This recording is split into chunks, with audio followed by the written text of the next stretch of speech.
All right, let's go over what we must have in our onboarding for clients.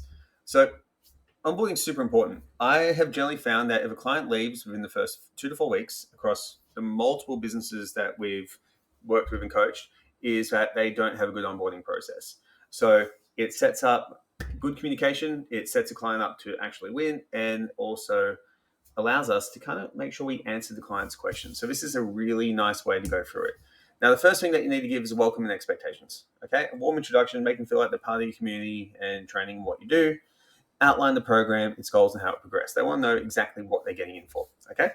Now, expectations and clients' commitments. It's really important to put these straight up at the beginning, because if a client doesn't know what they need to do, they're going to get annoyed when you go, "Where's my check-in?" "Oh, you didn't tell me I need to do check-ins." You need to be very, very clear with what your expectations are for the client to get the most out of it, because you can always refer back to this if they're not doing the thing and they're not getting the results that they're actually after.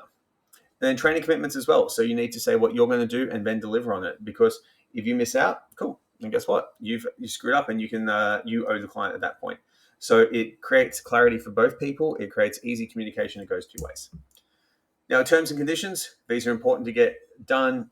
No one loves these. It's very important to have these, okay? Which are your policies on payment, cancellations, rescheduling, any confidentiality. So you're not going to share client data unless it's with a member of your team with a client's permission, or a medical professional. Results disclaimer. Okay, so you can't guarantee results, or you can guarantee results if you give a conditional guarantee, which is if you do A through Z and tick it off and show me that you've done A through Z, then I will give you a fully guarantee. And then termination policy to terminate the program, including any cancellation notice. For most personal trainers, there's a minimum term, and then after that, you look at like a 1 to 2 weeks notice. But if it's really bad, you have the right to also terminate that client's contract. Okay. Now, from here, how to use the app. You got download and setup instructions, navigating the app, logging workouts, notes, and facts. This one is really important. If you don't have your clients knowing how to use the app, they will leave very, very quickly and they won't get most out of it. So teaching them how to use the app is super important. From there, you need to know how to do a check-in.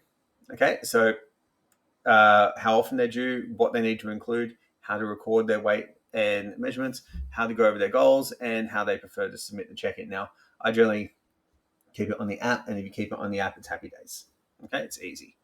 And then from there, communication, how to contact you. This is important because you don't want to have people messaging your private number at like 11 o'clock at night asking a question. Okay, we want to protect our time to an extent. We want to be open and available for our clients, but we also want to be able to pull away when necessary. So from here, the best way to contact you, whether it's WhatsApp, messaging, email, or WhatsApp. Response times, usual response times, so they have realistic expectations.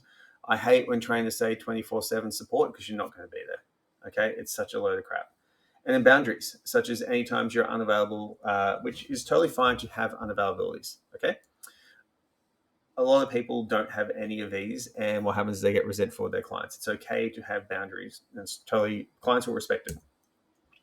Now, resource library and support information. You should have extra resources for a client to achieve their goals. This is very, very easy to achieve. So specify, when, how often clients need to check in with that, and where to find them. How to do everything should be in that resource library as well. So everything in the onboarding is in the resource library, because people don't need to be taught; they need to be reminded. So they're going to, forget these things all the time. So then from here, let's get started. Okay. So let's do all the stuff with the clients, and let's make sure that they understand exactly what to do. So when you're speaking to them, confirm that they have any questions about the onboarding. Get them started, log in the workout. A lot of coaches actually get clients to do it on the phone with them and reiterate when they should complete their first check-in.